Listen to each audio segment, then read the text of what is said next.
You say, well, why 2%? Great question. No one has any idea. They literally pulled 2% out of thin air and said, we think that inflation should be around 2%. Now, they might have a reason, but they've never shared it. No one I know has any idea why it's 2%, but that's their target. They've just picked that as a target. Now, I think it's a bogus number. And here's why I think that.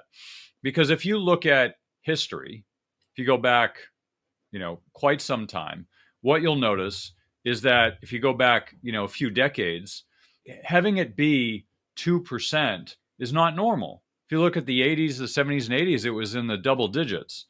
If you look at pretty much the 90s, it certainly wasn't 2. If you look at the last 15 years, yeah, it was 2%, 3%. It was in that range. But that doesn't mean that's normal. It just means that is the recent history of what we've seen it to be. And that is pegging our recency bias that somehow that's the correct number. It doesn't mean it is. I don't know what the right number is. I'm not saying it's wrong. I'm just saying that they have not given a reasonable reason as to why 2% is a good number. I don't think it's a good number. Maybe it is in this environment, maybe it's not. But the point is, just understand that is the bias that's coming from the government on the CPI.